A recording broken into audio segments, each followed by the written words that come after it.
ECSI fans, you want to revolutionize your sports investing habits? Allow me to tell you about WagerWire. WagerWire is an app that helps you become a superior bettor by allowing you to sync all your sports books and track all your bets in one place. See your current action, your betting history, and stats. You could also sign up for sports books and collect bonus offers. Follow them at WagerWire on X, as it's the best account on the platform. Head to App Store or Play Store now and search WagerWire and download the app.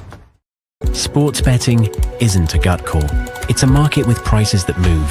WagerBird shows you what to bet, when to bet it, and how the line is changing live.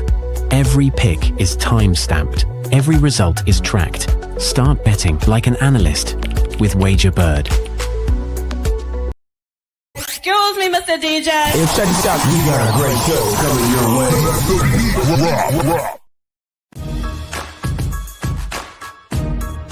From the ECSI Sports Studios, it's the Midday Market Report with Jeff Dawson.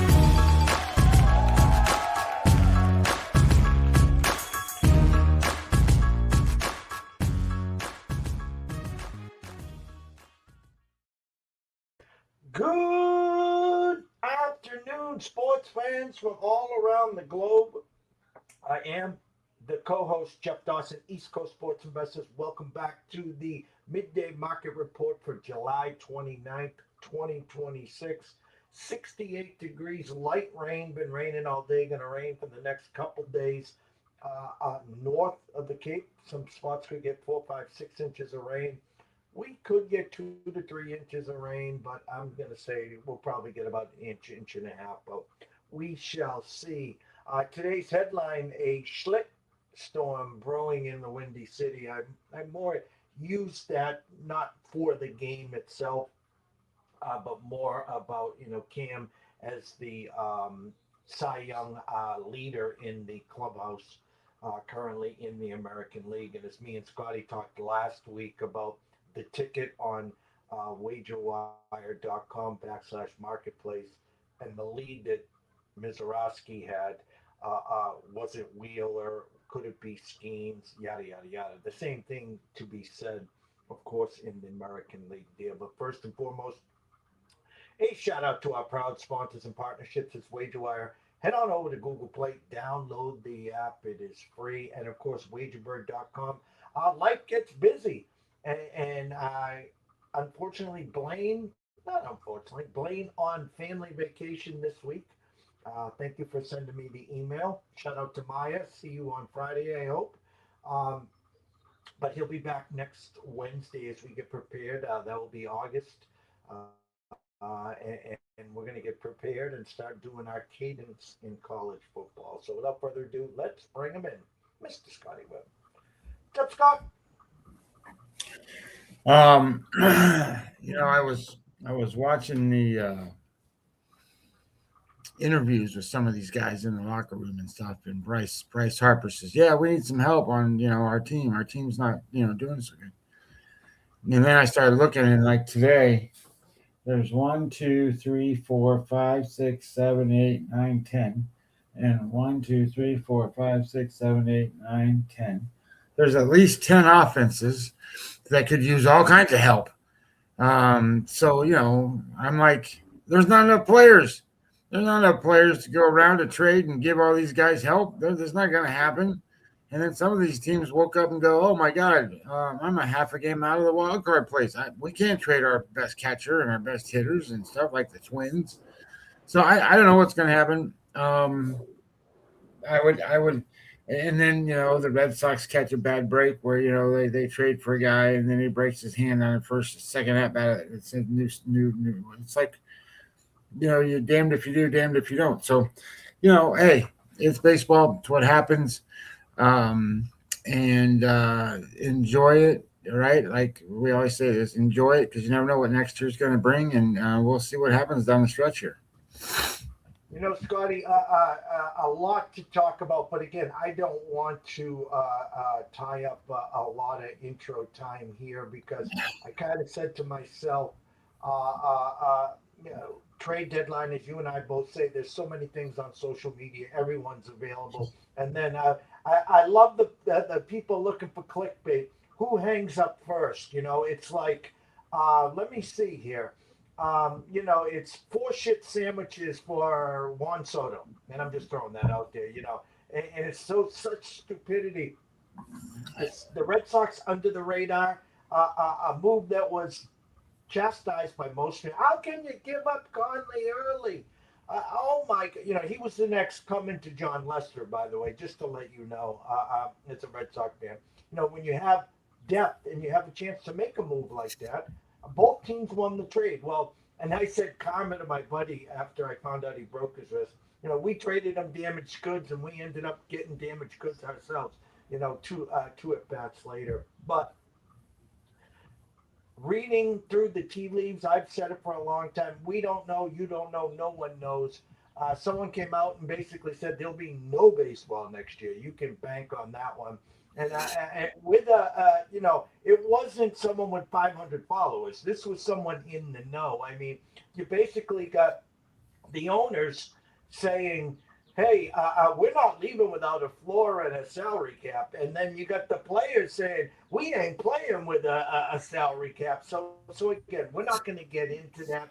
The trades, even some of the GMs now getting a little outspoken, it's kind of hard for us, not so much to make the move, but the problem is, Scotty, we don't know what 2027 is going to bring. So if I'm giving up future for this year and next year, I don't even know if there's going to be a next year. So I have no hopes. If any of these any teams want to take a bad contract, Lindor, they want to take Bogarts or something like that, hey, it's only money. That's what it is. It's money, so you're not giving up the prospects. But that's my bet for the last 3 minutes, Scott.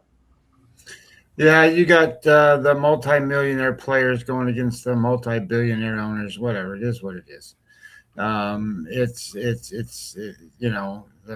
the players can argue what they want to argue, and obviously, former player myself, normally you're in their seats, but as an executive person as well in the labor market and different things. The only thing that I'll say in this whole thing is that the players are wrong to not play under a salary cap. They just are. The competitive balance, which is what every fan in Major League Baseball wants, to keep growing and every year have your team be ready to win. That's what they want. And the truth of the matter is, you can talk all the crazy stuff you want about small market teams and this, that, and the other stuff in Major League Baseball. But it's not a competitive situation. It's just not. So when it's not a competitive situation, you get all the complaining and all the stuff that you have. So however they work it out is however they work it out. If they work it out at all, I don't know the answers to all of those things. Somewhere down the line, a light bulb's got to be turned on for somebody. And my thought is that the players are sort of out in the dark as to what effects these are going to have and different things. These guys are all millionaires, so it doesn't matter. Just get the deal done and move on, and we have a full season and everything goes on down the road. But I don't know that that's going to happen that way. My guess is no. Day baseball today, Scotty. 2 games underway. Phillies at Miami, Lozado versus Gusto. Top 3, no score. And right now, top of the first, Arizona at Pittsburgh. Erod versus Jones. Let me see. Pittsburgh closed -140. Arizona +126. Phillies -165. Miami +148. Debut this year of A. Smith Shaw, whatever his name is, in New York against Manaea. Cubs Boyd versus Carrot Top is a good game today. Obviously, we got Skubal versus Rogers there. I don't know what's going to happen come Monday. I don't. Water gun to head, Scotty. I don't think it's enough time. We're at Wednesday now. Right? Is the deadline, usually around 4 o'clock, 6 o'clock? I have no idea what time it is. But my point is, I know, we know if Struble gets moved to the Dodgers, there's probably already a trade in place. They now have to justify, do we move him or do we not there? Red Sox, Sandoval versus Lopez. Bats obviously left in Boston. They squeak out a win. Game one, trailed, 4-0. Get it, make it 4-1. 2-run homer, make it 4-3, and then just missed a homer to tie it up in the ninth as well there. But a lot of baseball on the docket. Couple games going on. I'm initially going to bring you front and center so you can do your thing. I'm going to be backstage here. Shout out to Timothy. Happy hump day, of course, to you as well there. But go at it. I'm here if you need me, and then I'll jump right back. Yeah, I thought today's slate was my computer says, hey, here's like 7 different spots you can bet. And I'm like, oh, my God, which I like. I mean, I like it when you're saying, hey, bet these positions. But I ended up betting only 2 spots. And part of that is because, pitchers get on runs and those runs stop at some point. And I'm not sure where those are going to happen. So, the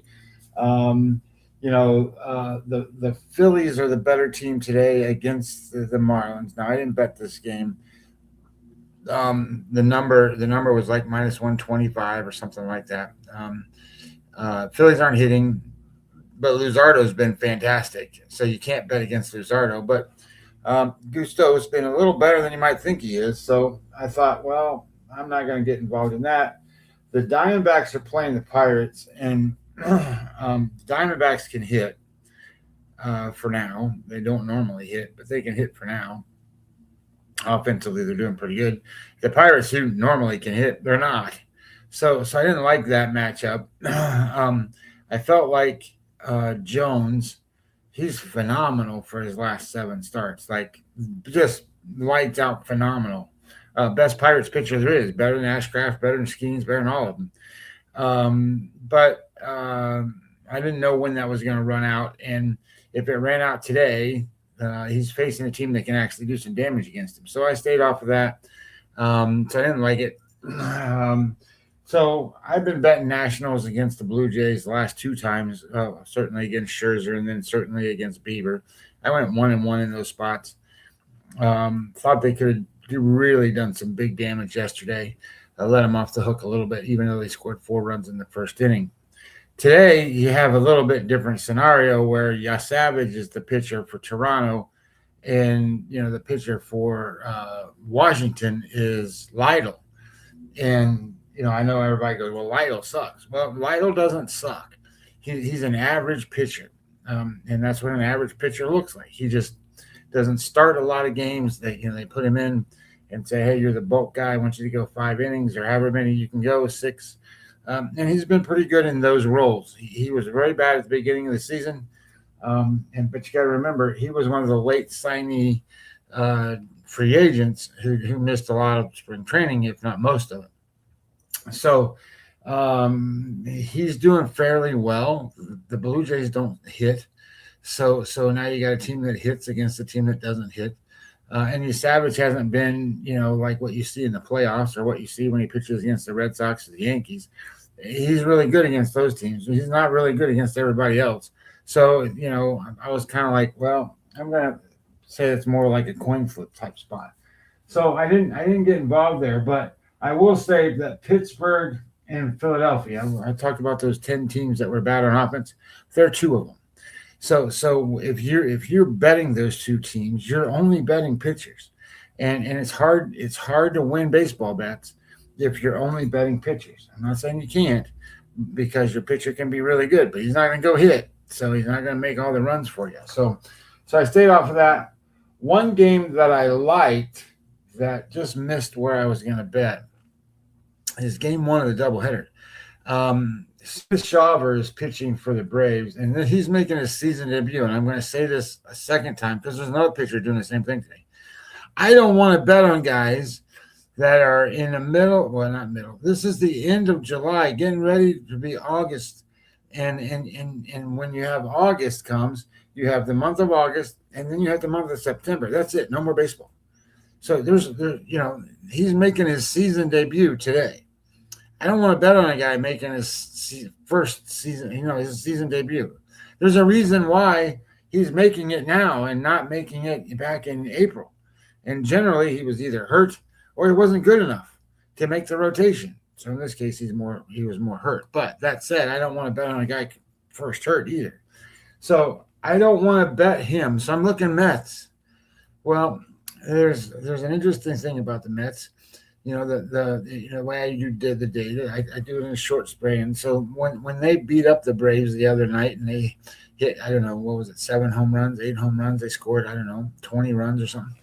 And they beat up that kid that they left in there just to save their bullpen for the Braves. That skews a lot of offense for the Mets. So I was kind of looking at that going, well, that could be an issue here because the Mets show better on offense than the Braves. The Braves don't show well on offense. 2 things about the Braves all season, though. 1, they haven't hit left-handed pitchers very well. And 2, they leave their bats in Atlanta. They don't play well on the road. So I kind of liked the idea here that maybe Manaea was a good bet. I looked at the number. I thought the number was good. It's small dog. I'll take the Mets in this spot. It didn't bother me much. The Mets are, let me slide this over so I'm not cranking my neck over. I was kind of looking at the scores. Look, Phillies have scored 2 runs already as I move this over. Mets. So when I'm looking at this and I'm looking at the pitchers, Manaea is off a game score 60 and he's a game score 49 for the season. So I didn't like that. I didn't like the idea that he's just off a great start and he's not a great pitcher. He's an average pitcher at best. So I felt like he's going to pitch either an average game or a below average game. So I didn't want to bet on the Mets in that condition. But I will say their bullpen's been pretty good. So if he got in trouble, I didn't mind the bullpen coming in to bail him out. And I would be hopeful that, he was in the 5th or 6th inning before they took him out. So I didn't mind the bet. It just didn't cross into actual making. So anyway, let's go to this Baltimore-Detroit game. Baltimore and Detroit has Scooble, who quite possibly could be pitching his last game as a Detroit Tiger. Congratulations to him on it being a home game. That's pretty cool. And he's going to face Rogers. Now, let me explain one thing here about Rogers. When Rogers first came up as a Marlin, he was pretty good. And then he got better, and then he didn't pitch so good, and then he got hurt. Then he went to Baltimore as part of that trade that they made with Stowers and all those guys, and he comes over there. And then he doesn't pitch well for his first start or 2, and then all of a sudden he's pitching like an ace. Then this season he didn't pitch very well, and now he's pitching good again. How good? Well, let's look at his game starts. Where is it? There it is. So if I swing this over here, here's his last 7 starts. It's a game score 69. That's pretty good, 69. Then he was a 66, 56, 59, 71, 81, 59. I didn't mention any 50s, like 52, 53, a little bit above that. These are great game scores. I certainly didn't mention any 40s or 30s or 20s. He has been every bit an ace his last 7 starts. That's what he's been. And when you kind of go looking at his numbers, he's a 3.96 run value score. So his Sierra number is a little high. Where his issues, and I don't want to call them issues, but he's been average on strikeouts, average on walks, and average on home runs allowed. So that means he's been pretty good, where it's 222 on a batting average against. So he's been hard to hit, but his walks and strikeouts and home runs have been in the average category. Hence, that's why his Sierra numbers and his xFIP numbers are more average. Scooble, on the other hand, has been a strikeout machine and no walks. So he's 38% strikeouts, 4% walks, and very, very 0.59 on home runs. So that's going to really drastically impact his numbers. He's got a 2.11 Sierra 1.96. So XFIP number. So he's going to be at least a 1 run. I think it's 1.89 run value score edge. So theoretically, then that means Baltimore has to find a way to make up almost 2 runs. And, so if you're going to bet Baltimore, you're going to have to figure out how to make up 2 runs. Maybe they can do it on offense. So then I started really kind of looking at it, and I looked at the offense, and Detroit ranks 7th in offense. They're not the greatest offense in the world, never have been, but they're decent at most stages. They are a 128, so they're 28% better than an average offense. Baltimore ranks 20th in offense. They are 84, so 16% worse than average offense. If you broke it down by runs, Baltimore is four runs worse than average offense. Detroit 6 runs better. They didn't make up those 2 runs. So that means this is really a Detroit game, even though Baltimore has a pretty good pitcher on the mound, even though Baltimore has a pretty good bullpen. The batters for Detroit have been better. Now, what I will say is the batters for Detroit don't like left-handed hitters pitching at all, and mostly there's a lineup problem there. They take Colt Keith out. These guys' lineup is really bad against lefties. They put in bad players. Jamani Jones, now Red Sox, is what a perfect example of a guy that played all season long against right-handers and hit 170 or something. So as I looked at the game, I started looking at it and go, well, Baltimore has no way to gain an edge. They don't catch up any, and I don't really want to bet the number on Scooble. And I thought, well, how in the world is he ever going to lose the last game he could possibly pitch at home? I don't think he will, but he's off of a game score 80, and the game score before that was another 80. So that tends for me to believe he's not going to throw an 80 today. It's going to be lower than that. So I didn't want to bet on Scooble for those reasons. And the line's kind of out there. So I didn't want to deal with that. So here's an interesting game. We have a pitching change. This is Milwaukee. And what's the guy's name? Pannone, I think. If I go there, Milwaukee. Yeah, Pannone. Pannone's going to pitch in front of, I shouldn't say in front of, that's the wrong one, instead of Drohan. Now, I made a bet on this game already, so I wasn't expecting this to happen. And as I went and kind of looked at it, the reality becomes is I'm not terribly affected by this. I don't like the fact that I'm getting a different pitcher than I originally wanted, but I do like the fact that it's the Brewers, and I do like the fact that if I looked at Pannone's numbers, and I did, so let me go back to where he is, go over here to Pannone. So Pannone was in 2018. So now we're talking a long time ago.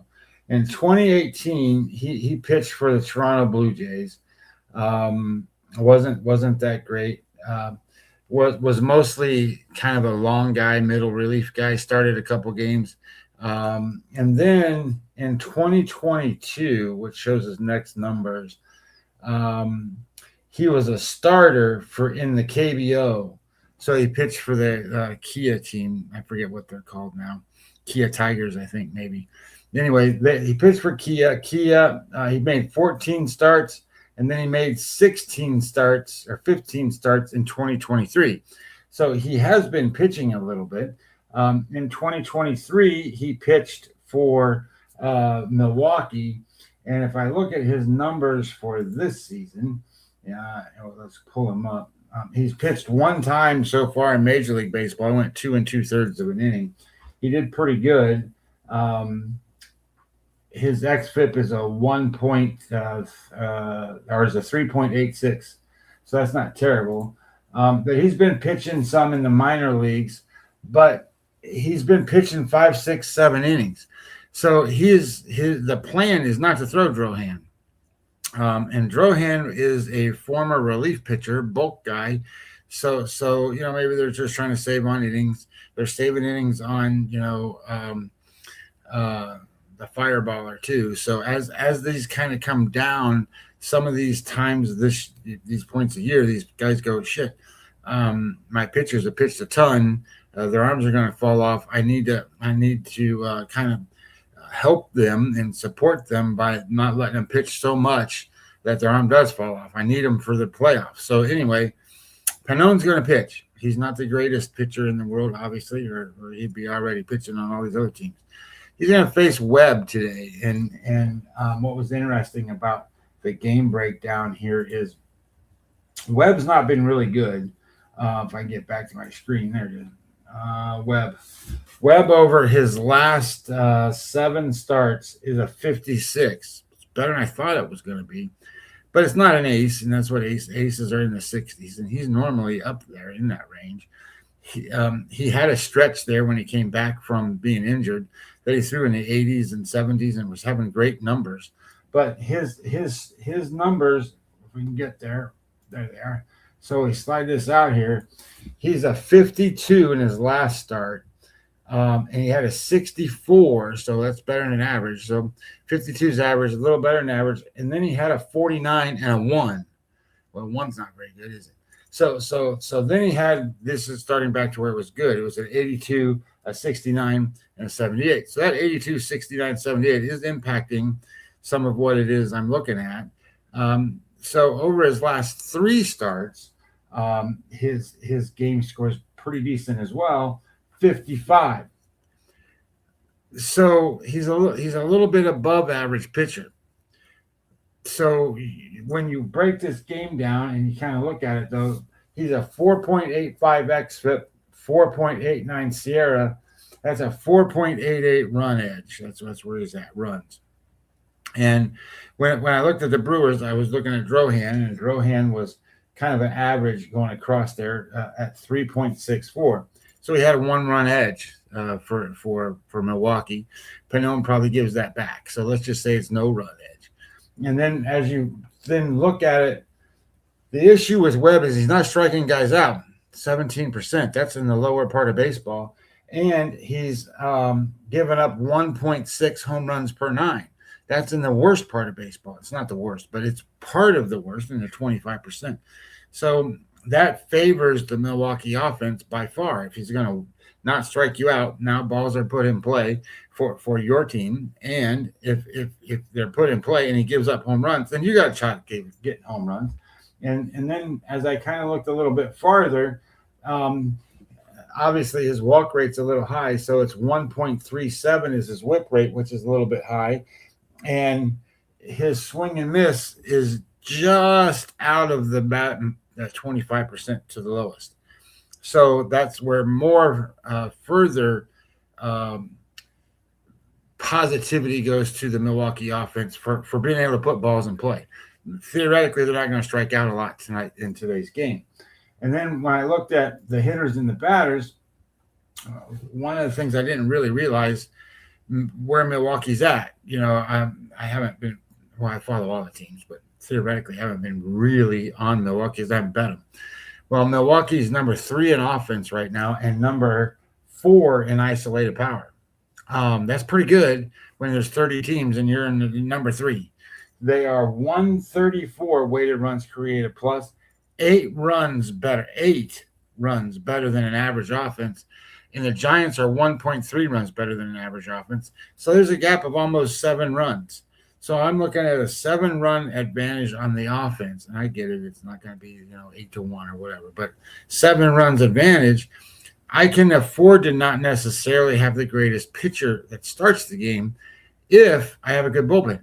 So when I looked at the bullpen and I go, hey, what's going on bullpen rise? San Francisco is in the yellow in this, so it's red. They're not good. That means they're in the lower 25% of baseball. 4.43 is their Sierra number and 3.51 for Milwaukee. So there's 1 run back. And then if you look at it in terms of value, Milwaukee is 4 runs better than an average bullpen, and the Giants are 2.5. So it's even 1.5 runs. So, you've got a 8-run or a 7-run edge on offense, 1.5 run edge in the bullpen. And theoretically, the worst you could do is be average or equal on the mound. So I still like it. I bet Milwaukee. That was one of the plays that I made. I don't like it as well as I did a little while ago when Drohan was pitching, just because I have numbers to go off with Drohan. The Colorado-San Diego game is interesting. San Diego's been playing a little bit better. They're hitting. They're winning more games. Griffin, is this Griffin Canning spot? Now, I don't know if they're going to put an opener in there or not, but this is Griffin Canning spot. And the kid pitching for Colorado is, the way I view it, he's the only real pitcher they have. Hughes is his name. And he's only made 4 starts, so it's hard to get carried away with the guys who only made 4 starts. But he's a game score 60 in those 4 starts, and he's a 3.7 run value score. The interesting part of the whole game and the whole analysis of the game is Canning. If Canning is a terrible pitcher, but over the last month, he's the best pitcher the Padres have as starters. That's not good. So I just decided that I didn't know what I was going to get from Hughes. And I certainly don't know what I'm going to get for Canning. The offense for Colorado is not so good. The offense for San Diego has been better. But the numbers, you got to pay. You got to pay when you're playing the Rockies. I don't want to pay to bet on Canning. It's not the way it works. You want to pay. You want to be given to bet on Canning, and I'm not paying to bet on him. So I'm leaving that one alone. The Texas and Tampa Bay series, I think, is eye-opening because Texas is beating the Rays, and I've said this a billion times, and I'll say it one last time, and because it's monotonous, that the only way that the Rays win is when they have 3 guys on offense that are on the board hitting. It's Yandy Diaz, it's Aranda, and it's Caminero. Well, guess what? Ain't none of them on the list right now. 0, none of them. So, what are they doing? They're not scoring. Their offense is gone. It's gone nowhere. So those 3 guys carry this team. And when those 3 guys are doing well, which they have in the majority of the season, or at least 2 or 3 of those guys have been on the list and doing well, they score and they win because they have pitching that's good enough. Well, now in comes Texas. Texas is, getting the other guys out and those guys because those guys aren't hitting. But they're hitting pretty well. Texas is, batters-wise, they are number 4 in offense and number 2 in isolated power. That's pretty good. Their offense is 7.2 runs better than an average offense. And the Rays are -6 runs. That's not good. You're not going to win a lot of games that way. And the Rays show up as one of those teams that are needing some help. The only guy on the Rays offense that is a 1.0 WAR or better is Nick Fortes, the backup catcher. So when you start to think about the backup catcher, and you go, well, that's one of those spots where you're looking at it and you go, well, that's kind of weird. Well, it's not weird. Those guys all hit, but the backup catcher is not going to drive an offense. And look, here's the Phillies. The Phillies heard Bryce Harper say, "Hey, we need some help," and then the other guys go, "Where's the help?" I'm just kidding. They come back and it's 3-0, which doesn't surprise me. I mean, the Phillies should be beating the Marlins anyway, and they haven't been. So today's a good spot for them. So we'll see what happens in that game. But anyway, this Texas game, they're 131 rated runs created plus, so 31% better than an average offense. And when you looked at the pitchers today, Gore is the most amazing weird thing going on right now. His numbers are 3.58 xFIP and a 3.39 Sierra, which is in the top 25% of all of baseball. He is a 3.45. So he shows as one of the better pitchers in the game. Now, that said, where he falls apart is kind of, we got to slide this out a little bit. Where he falls apart is his whip rate is 1.5. And you think, well, it's walks and all. He's not walking a lot of guys. His walk rate right now for Gore is 5.3. It's one of the best in baseball. So his batting average against is 295, almost 300. You're not getting anybody out. They're hitting the ball to get on base, and his BABIP is high, so he's getting unlucky. So not only is he balls getting hit for hits, he's getting unlucky with balls in play. So, and his RE24 score is -9. -9. It's the worst one on the day. And you can't bet a -9 RE24 score and hope to win, because that means he's going to give up one of these innings where he gives up 4 runs or something. And when you do that, it's very difficult for your team to overcome the other. So I don't like Texas today, but Texas has been the right side here. And you have Seymour pitching, and Seymour's a former relief guy. Big strikeout numbers, decent pitcher. But I can't bet on the Rays just because they're not scoring and their offense is putrid. The Rays offense right now, they are 23 out of 30 teams, 3.4 runs a game, hits under that 3.5, so they're automatically eliminated. So that becomes a pass game. Interesting, the Atlanta Braves in the second game have Sale against Chris Scott, against Scott today. I don't know how to really look at this game. Sale's been good, but he's not been let me say it this way. Sale's stuff gets a grade of 122. 122. It's unbelievable. And then his pitcher plus number is 123. Well, like Scooble, for example. Scooble is a 117. So Chris Sale's got better stuff than Chris Scooble, or than Tariq Scooble. Why have I got Chris on my name? So anyway, that said, I think you sit there and go, well, that's pretty good for the Braves. But then you still run into that same problem where the Braves aren't hitting on the road, and they got to face Scott, who's been really good.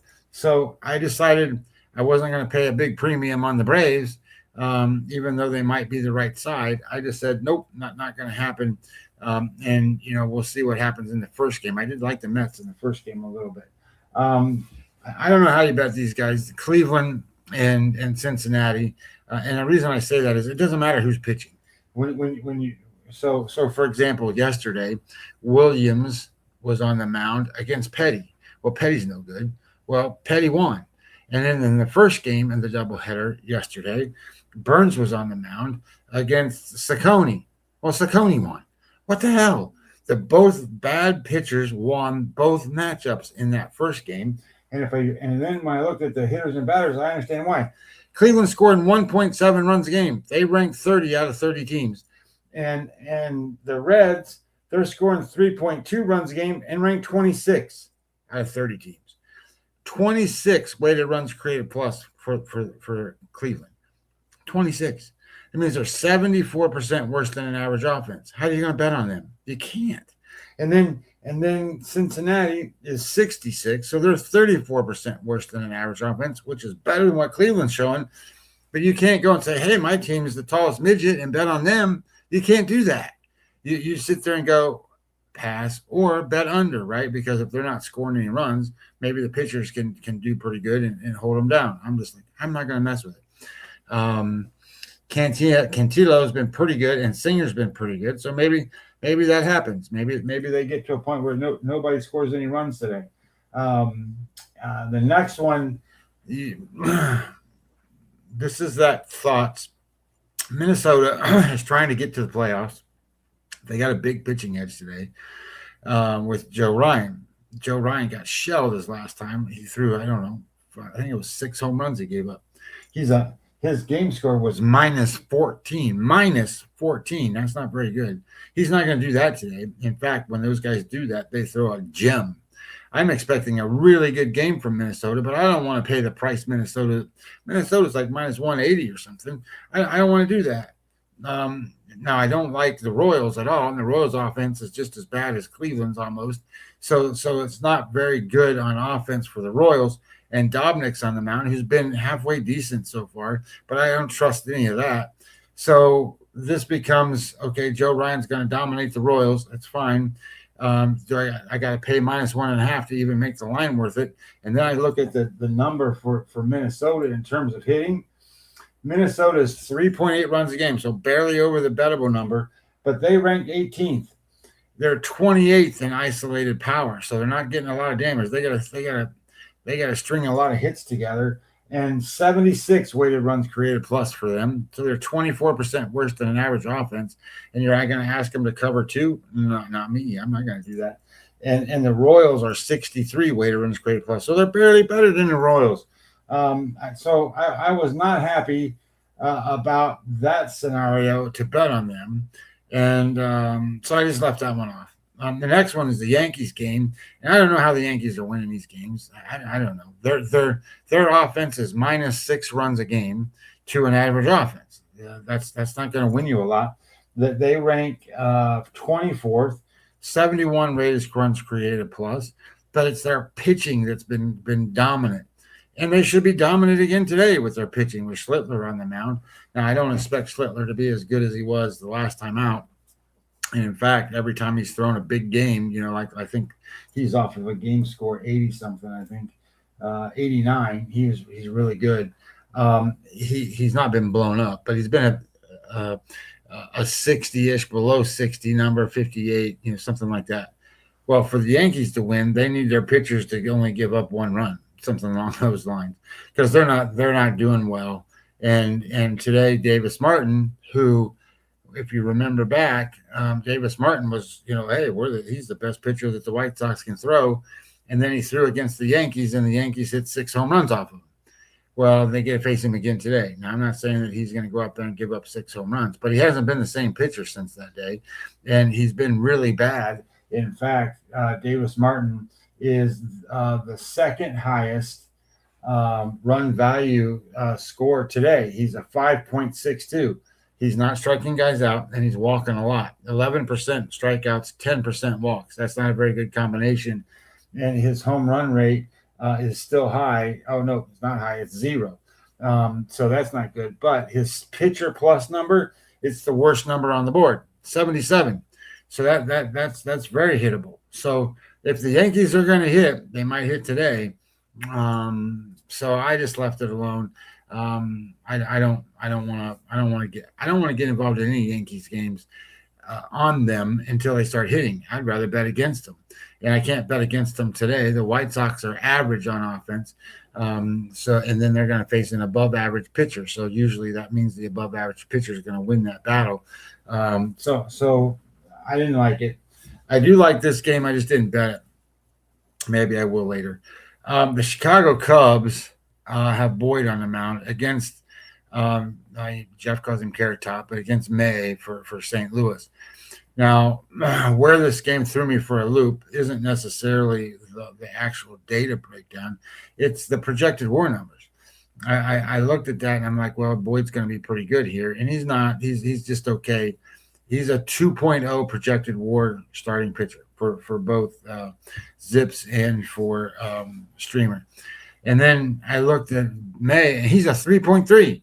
And I'm like, well, that's I thought he was going to be right around 2. And he's 3.3. So I thought, well, look, the Phillies are just ramping it up 4-0 on Marlins.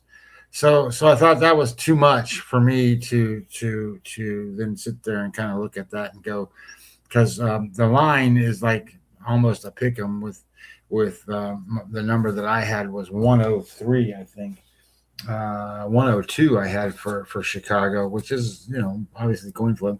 My number was 109, so a little bit of value on the Cubs. The Cubs offense is just dominant over St. Louis, and St. Louis hasn't been hitting, and Walker's not been hitting. And when you looked at the numbers here, where is St. Louis?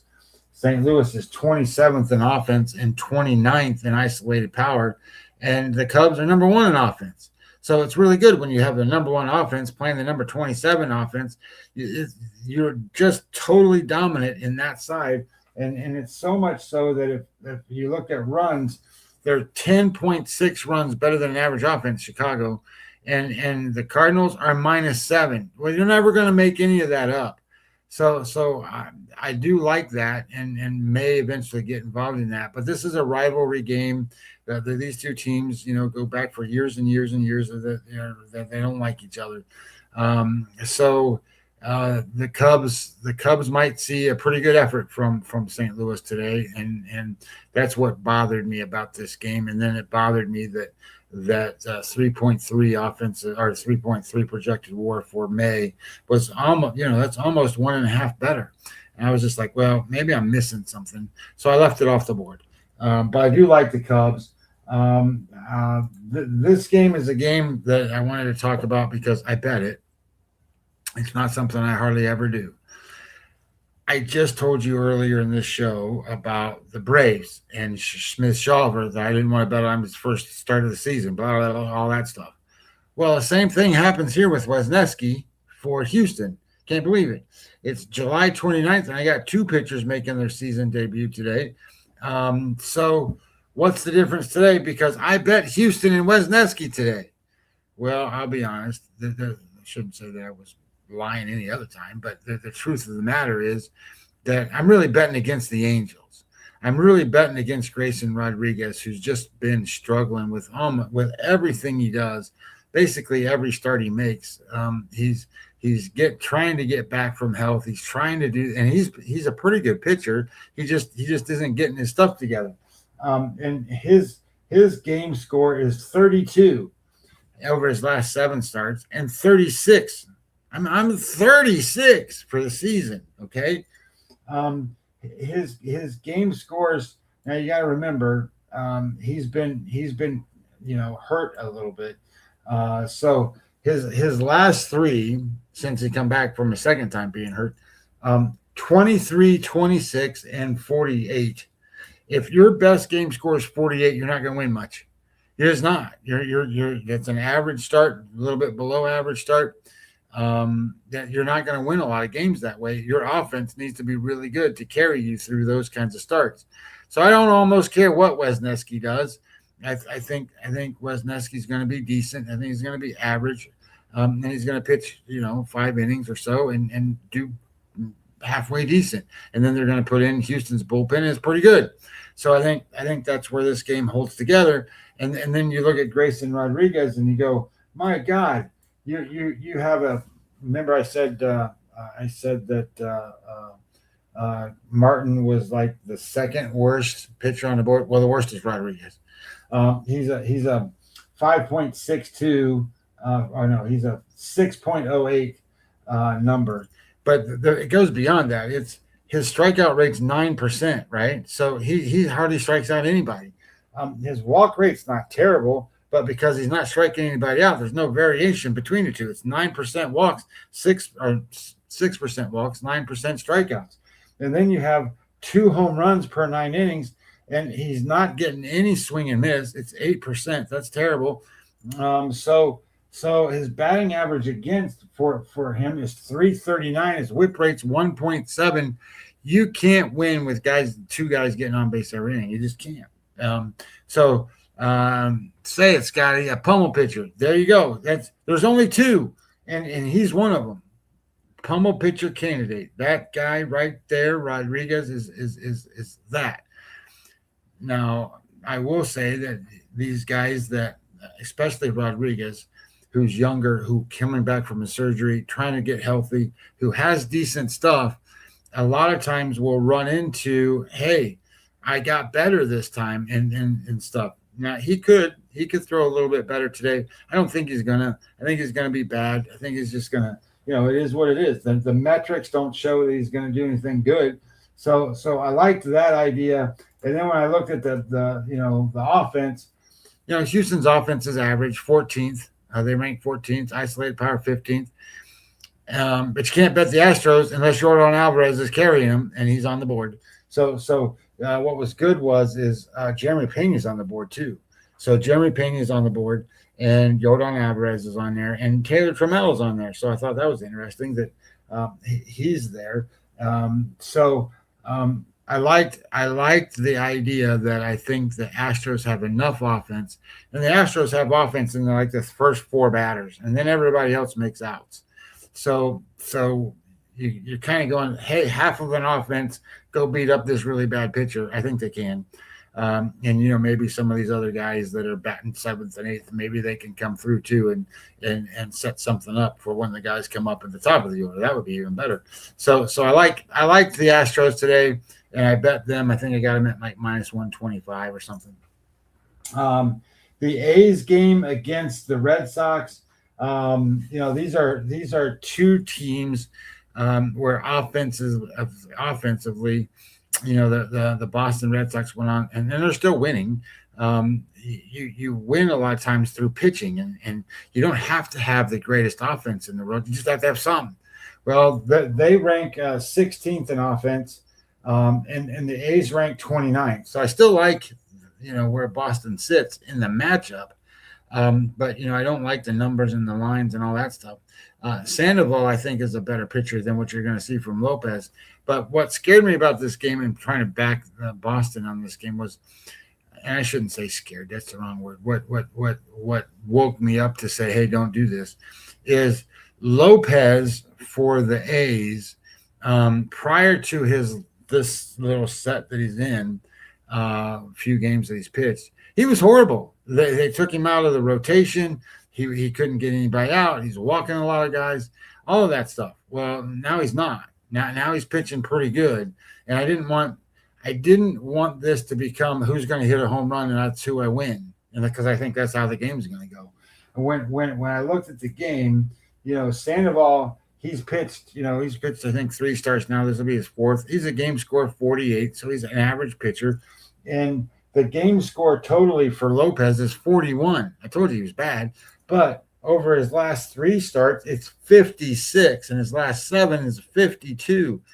And where it surprised me was he's got a strikeout rate of 25%. Well, that's pretty elite. 30's awesome, and then you got Mizorowski at 40. But the point I'm trying to make is that I don't know what Lopez you're going to get here. And if you get a good Lopez, then they're going to stay in this game. The A's bullpen is terrible, and the bullpen for Boston's pretty good. But it depends on who's got to play catch up and who's got to hit the home run. So I'm just going to stay off of that game. And then what was interesting to me was Seattle beat the Dodgers last night. And now they get to face Lauer, who's terrible. And you got Hancock, who I guess they're trying to trade. So it's a weird matchup, weird spot. I can never back Seattle on the road at the Dodgers. But I'm not gonna. One of the things I thought was interesting about this game, Jeff, was I think the total's like 9.5, something along those lines. And when I was looking at that, I'm like, how do these guys get to 9.5? The Seattle can't do anything. Well, Seattle hit 6 home runs last night. And when I was watching the game and listening to the announcers, they were going, it's really hot out here. And when it gets hot out here, the balls carry and they fly out of here. And I'm like, well, why don't the Dodgers do some of that? I didn't bet that game, but I'm like, what's going on, right? So Castillo's terrible. And I'm like, how can Castillo win any games against the Dodgers? And he didn't. It was their bullpen. And that's what it really comes down to is Seattle's bullpen is like right now is like an extra pitcher. They're really good. And the Dodgers bullpen, not so much. They're giving up home runs and they're giving up runs that they weren't giving up earlier. And, Shohei Ohtani's only hitting a little bit. Mookie Betts isn't hitting at all. You're trying to carry the Dodgers offense with Freeman rushing and Muncy. That's what you're trying to do. Tucker's doing a little bit. So I don't know. I just stayed off that game too. So the only bets I made were Milwaukee, and I might regret that one because the pitching changed. I can't fix it because of where I bet now. But the other one is I bet on Houston in a game that I don't normally do. So I'm interested to see how my night comes out. Last night we had Dodgers team total over 5.5, and it was 5-5. Baseball. You laugh at baseball. Freddie Freeman gets a hit his first time at bat, then gets up his second time at bat with the bases loaded, hits into a double play, then gets up to the bat with the bases loaded again, and makes an out. So my point is, it's a matter of when you get up and what you do in those key situations. But it was gifted. The number 9 guy got on with a single in the bottom of the ninth, down 7-5. Shohei doubles deep to right, and they score to get to 7-6. So was blessed there. And we had another winner. Went 2-1 on the night last night. Update: Snakes 2, Pittsburgh nothing, bottom of the fourth, and Phillies piling it on 6-0, bottom of the fifth. Shout out to Kenny Magnet. Thank you so much, brother, for all the love, trust, and support. Looks like your Bengals had a bad injury. Guy carted off. Not one of the bigger names on the offensive side. So take a look at that, Kenny. We've talked about it all year. Listen, the landscape in the National League it's the Dodgers, okay? Then we know this. Most likely Atlanta and the Phillies. But we know the Brewers. The Brewers are right there. Best team in baseball, best record, then second best. And they're all with the pitching. The wild card, not just in the National League, Scotty, and stay with me on this one, in all of baseball is the Cubs. And before you interject, I know exactly what you said. I know they don't have enough pitching. We all know that. And they can get swept because their bats are either putting up crooked numbers every other inning or they're not scoring. So my question to Scotty, the GM, what can the Cubs do from now till Monday at 4 or 6 o'clock, at least to take one bite at the apple? Then you know what happens. People get thrown on waivers. You can go and claim them, yada, yada, yada. What can the Cubs do? Because I'm telling you, Scotty, I know I love the Phillies like everyone else. We like the Braves. I'm not feeling the Braves. Milwaukee, we've seen the resume 100 times. And what will the Miz look like September 1st? Never mind October 1st, Harrison already leaking oil. They already took a look at the kid from Houston. I was like, here comes the new McCullers Jr., the new reclamation project, and he's already gone. So my point is, the most exciting team not called the Dodgers in baseball is the Cubs. Scotty, what can they do? Well, they need to find a way to match up to the other pitchers. And if they go out and shop around and get some pitchers, I seen, that they're willing to trade Suzuki to help with that, and I don't know what Suzuki's going to bring in. I mean, he's a good power hitter, and some of these teams need right-handed power, so maybe he's a guy that can bring him something. The problem becomes is who's available and what are you going to get? Because, the guys you might want are going to be like the Joe Ryans type guys. Well, Joe Ryan's not going to be tradable anymore because the Twins are half a game out of the wild card spot. They're half a game out of making the playoffs. They're not going to trade Joe Ryan. So who's the best pitcher? You're going to get Sandy Alcantara? Well, Sandy's been pretty good, but he doesn't match up to aces. He matches up to, third guys and second guys and fourth guys and stuff like that. So if you're sitting there, says, why not beat Dodgers to Scooble, Cubbies? Yeah, well, you can try. The problem is the package for the Cubs. The Cubs can't put a package together that the Dodgers can to get Scooble. Can I stop right there, though? Yeah. And Kenny, I love the thought process. I do. But they said if Scooble is moved, big if, of course, there's only one team, it's the Dodgers. They have the package. Scotty, I'm going to stop right there. Let's just play the game for a second. If somehow, some way, the Cubs got Scooble, do you make them contenders? Well, I still got to wrap my head around that they got to beat the Dodgers, so then you got. My point is, yeah, if they meet them, my point is, there's other teams they could get lucky and someone else knocks the Dodgers off. You know what I mean? Well, it could, but so let's say they make it in, and their rotation then becomes Skubal and then Boyd and then Imanaga, right? I mean, who else is going to pitch? I mean, they got rid of Tyon, so you got those three guys. Okay, well, Skubal can match up, but is he? So if Skubal's going to pitch. And you're gonna face, I don't know, let's say you're facing the Braves. Well, Skubal against Sale, that's a pretty good matchup. That doesn't necessarily mean Skubal's going to be dominantly favored over Sale. And then secondly, Skubal against Wheeler, or Skubal against the other guy, Sanchez, or Skubal against any of the Dodgers pitchers, or Skubal against Mizorowski. That's what I'm saying. He kind of evens game one, and then game two, the Cubs don't match up again. So it's, and then the other part of this that's really more difficult for the Cubs is who's the Cubs closer? Who's their bullpen pieces? Where's your 100-mile-an-hour guy coming out of the bullpen? I know Palencia was their guy, but I don't think he's healthy. So I don't even think he's pitching.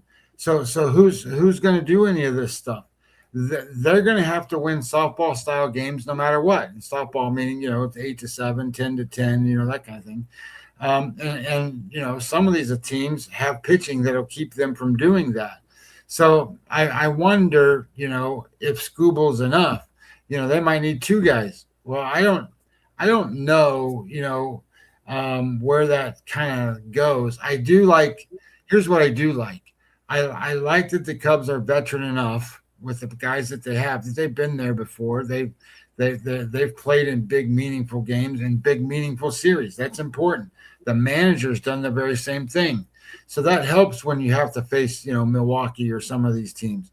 But most of these teams in the National League are the same ones that have been there before, the Braves, the Phillies, all these teams, the Dodgers. They've all, the team that's kind of on the run right now, trying to make a push, is the Diamondbacks. I don't know what it's going to look like for them as they make their push and kind of do whatever. Their bullpen's been halfway decent.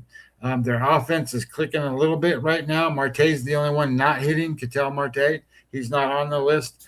But what's the guy's name they got from the Orioles? The pitcher that was a twin. I can't remember. Anyway, or was a Brewer. I'm sorry, he was a Brewer. Then he went to the Orioles in the big deal, and then his arm fell off, and it's not been the same. Yeah. It will come to me. Go ahead. He's that move. I thought he was over. That was awful. He's about ready to return. Now that being said, I sat here and just told everybody I hate guys making their season debuts and all this stuff. Well, if he can get there soon enough in September and make a few starts and then turn it around and look halfway decent, he could help that team in a playoff run for them, because he's just as good as anybody in terms of what kind of starter he is. He won a Cy Young. And I can't even think of his damn name right now because he's been out of the league a second. For a year and a half. Corbin Burns. Corbin Burns is coming. He's coming, and he'll pitch this year for them. But we'll see if it means anything or not as they come down the stretch. So we'll see. I don't mind the Cubs. I think the Cubs have offense, but I think all the other teams have offense.